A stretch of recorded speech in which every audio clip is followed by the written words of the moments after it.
আসসালামু আলাইকুম। আমি কাউসার। আমি বর্তমানে মাল্টায় আছি। আপনারা জানেন মাল্টা হচ্ছে ইউরোপের সেঞ্জনভুক্ত ছোট্ট একটি দেশ, দ্বীপ যেটাই বলি, বাট যথেষ্ট সুন্দর, সমুদ্র বেষ্টিত চারপাশ। এখানে আমি আছি অ্যাজ এ স্টুডেন্ট। আমার পড়াশোনা চলছে এখানে একটি কলেজে। সো আমার এটা প্রথম ভিডিও। সো প্রায় 7 থেকে 8 মাস আমি ট্রায়াল দেওয়ার পরে আজকে আমার ভিডিওটা করার সাহস করছি। সো পরবর্তীতে ভিডিওর মধ্যে যদি কেউ কোনো ভুল পেয়ে থাকেন, সো দয়া করে ক্ষমাসুলভ দৃষ্টিতে দেখবেন।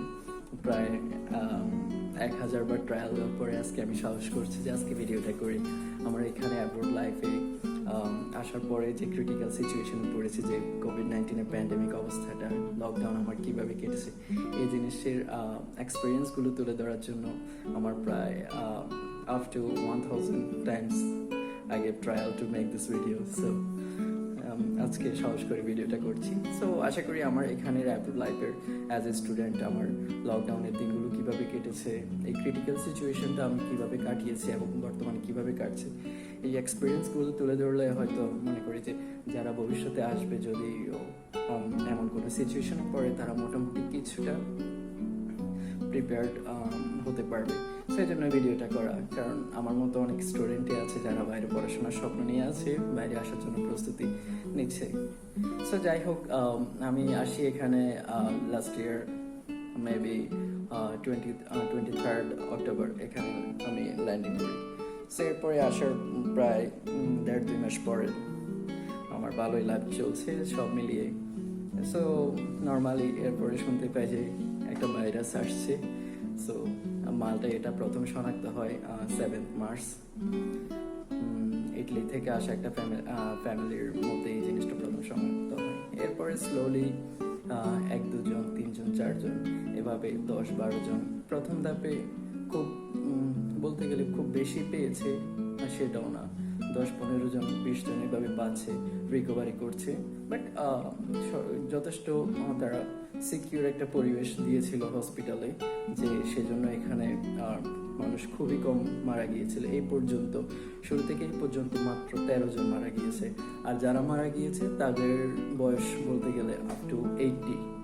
সো তাদের রোগ প্রতিরোধ ক্ষমতা এবং স্ট্রেংথ, এই জিনিসগুলো আসলে বলতে গেলে বোঝাই যায় তারা কতটুকু ফাইট করার পরে মারা গিয়েছে। সো এভাবেই চলছে। সো যখন লকডাউন করে দেয় সব কিছু, এখানে একটা জিনিস প্লাস পয়েন্ট ছিল যে সব দোকানপাট, অফিস, আদালত, স্কুল সব বন্ধ করে দেওয়ার পরেও যান চলাচলটা নর্মাল ছিল এখানে। আর some convenience shop and some essentials shop like pharmacy, এই সবগুলো খোলা ছিল। খুব বেশি দরকারি যে জিনিসগুলো, এগুলোই খোলা রেখেছিল। সেই লকডাউনের মধ্যে সবাই প্রায় 2-3 মাস বাসায় ছিল, সবাইকে থাকতে হয়েছে। আর এখানে বলতে গেলে মানুষজন আত্মসচেতনতা যে জিনিসটা, এই জিনিসটা তাদের মধ্যে কাজ করে। সবাই স্বেচ্ছায় লকডাউনে চলে এসেছে এবং বাইরে হাঁটাচলা করেনি। মাস্ক, হ্যান্ড স্যানিটাইজার সব কিছুই যথেষ্ট পরিমাণে সবাই সচেতনভাবে সব কিছু ইউজ করেছে। সো এর মধ্যে সব কিছু কন্ট্রোলে নিয়ে এসেছিল। সো আনার পরে প্রায় জুনের মাঝামাঝি সময় কোনো কোভিড-19 পেশেন্ট পাওয়া যাচ্ছিল না। সো সরকারি সিদ্ধান্ত নিল যে 1 জুলাই থেকে পুরো ইউরোপ জুড়ে ফ্লাইট ওপেন করবে। বিকজ একটা জিনিস হচ্ছে যে এই মাল্টা হচ্ছে চারপাশে সমুদ্র, যথেষ্ট সুন্দর একটি দেশ। সো যখনই ট্যুরিস্ট কোনো ভ্যাকেশন পায়, তারা হুট করে চলে আসে মাল্টা তাদের টাইম স্পেন্ড করার জন্য। আর আসলে তারা 10-15 দিন, কেউ 2-3 মাস পর্যন্ত থেকে যায়। সো এটা হচ্ছে নর্মাল। সো 1 জুলাই থেকে তারা এয়ারপোর্ট ওপেন করে দেয় পুরো ইউরোপ জুড়ে। তখন সব টুরিস্ট আসা শুরু করে তাদের ভ্যাকেশন স্পেন্ড করার জন্য। স্লোলি আসার পরে এরপরে 15 জুলাই থেকে তারা ইন্টারন্যাশনালি কিছু ফ্লাইট ওপেন করে। সো এরপরে থেকে শুরু হয় যে কোভিড-19 দ্বিতীয় ধাপ। সো আমরা জানি যে ওয়ার্ল্ড হেলথ অর্গানাইজেশন তারা বলেছিল যে কোভিড-19 দ্বিতীয় ধাপটা হবে খুব খুব বেশি ক্রিটিক্যাল। সো এটাই আমরা সাফার করছি এখন। যখন ফ্লাইট ইউরোপের মধ্যে এবং ইন্টারন্যাশনাল ফ্লাইটগুলো ওপেন করে, দ্যাট টাইম সব কিছু খুব এক্সাইটেড, পুরো মালটা টুরিস্টে ফিল আপ হয়ে যায়। এরপর থেকে শুরু হয় যে আবার নতুন করে কোভিড-19 আসা, নতুন করে পেশেন্ট পাওয়া যাচ্ছে। আর যখনই পেশেন্ট পাচ্ছে পার ডে প্রায় আপ টু 50, প্রতিদিন 50 জন, 60 জন, 70 জন। আর এখানে হাইস্ট কেস ছিল 74। This one of the largest amount portion in মালটা। সো এরপরে তারা আবার সব কিছু স্লোলি বন্ধ করে আনতে বাধ্য হয়, বিকজ এখানে সরকারের এমন একটা সিস্টেম, মানুষ সরকারের বিরুদ্ধে কথা বলতে পারে, কথা বলার সেই সুযোগটা আছে। সো সরকার কোনো কিছু ভুল করলে সেটা সাথে সাথে তাকে জবাবদিহিতা করতে হয়। সো মানুষজন তারা তাদের সোশ্যাল মিডিয়া ইউজ করে সরকারকে প্রশ্নবিদ্ধ করছে যে এখন কি এমন দরকার ছিল যে ফ্লাইট ওপেন করার, আমরা তো ভালোই চলছিল, এই মুহূর্তে কয়েকটা মাস বন্ধ করে রাখলে তো অত মন্দ হতো না। সো এভাবে যখন প্রশ্নবিদ্ধ করছে তখন স্লোলি আবার সব ফ্লাইট অফ করা শুরু করেছে। তো এভাবে আবার সব কিছু কন্ট্রোলে আসছে। বাট যখন কোভিডটা আবার সেকেন্ড টাইম চলে এসেছে, এই সময়ে সব কিছু আবার কন্ট্রোলে আনতে খুব একটা হিমশিম খাচ্ছে সরকার। স্পেশালি মালটা হচ্ছে ট্যুরিস্ট রিলেটেড একটা কান্ট্রি, আর এখানে ট্যুরিস্টরা তাদের জিডিপিতে খুব ভালো একটা অবদান রাখে। সো তারা যদি ট্যুরিস্ট অফ করে দেয়, আই ডোন্ট নো সো তাদের অর্থনীতির কি অবস্থা হবে। সেই জন্য তারা সব কিছু আবার স্লোলি ওপেন এবং ক্লোজ এর ভিতরে একটা অবস্থায় আছে।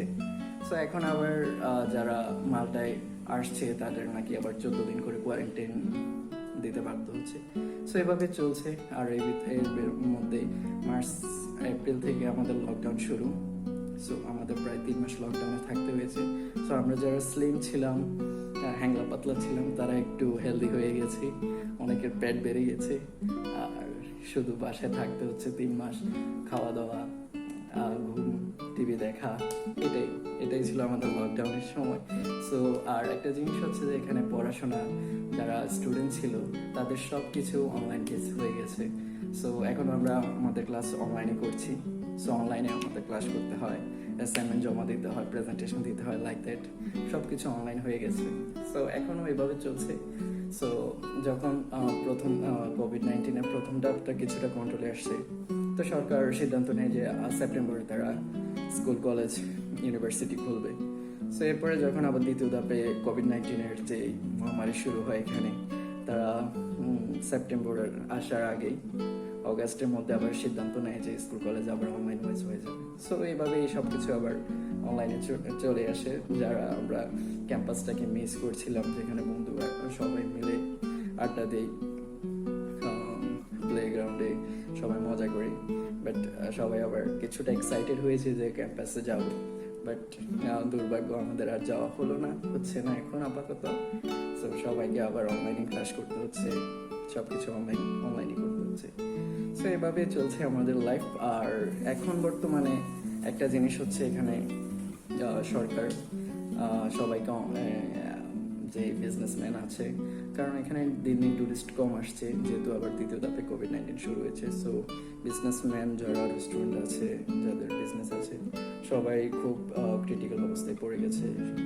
কোনো ইনকাম সোর্স নেই, কোনো কাস্টমার নেই। সো সরকার কি সবাইকে আবার 100 ইউরোর একটা ভাউচার দিচ্ছে।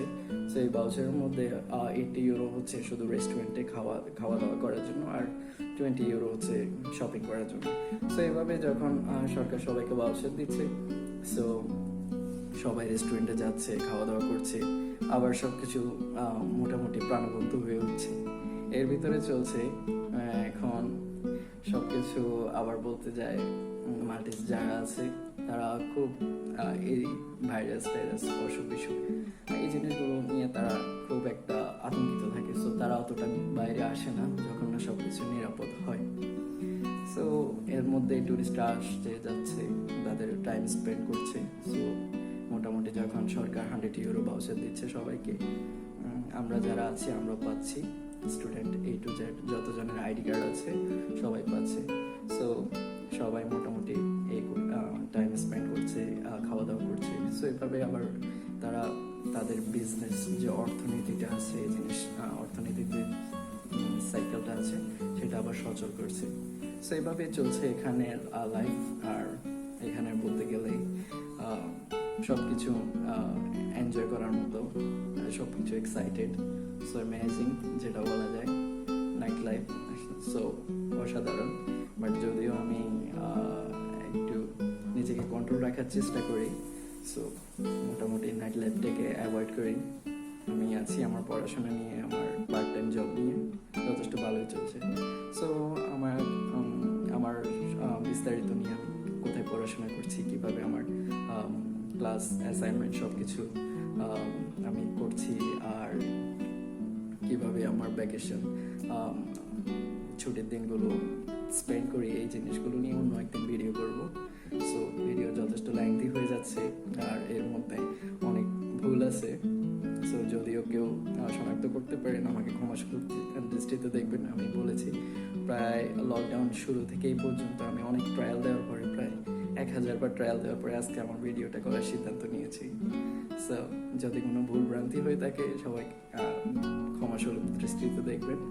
আর যদি কারো কিছু জানার থাকে কমেন্ট বক্সে লিখবেন। আর আমার ইউটিউব চ্যানেল আছে, আমি যদি কিছু জানা থাকে আপনি কমেন্ট করতে পারেন এখানে সম্বন্ধে।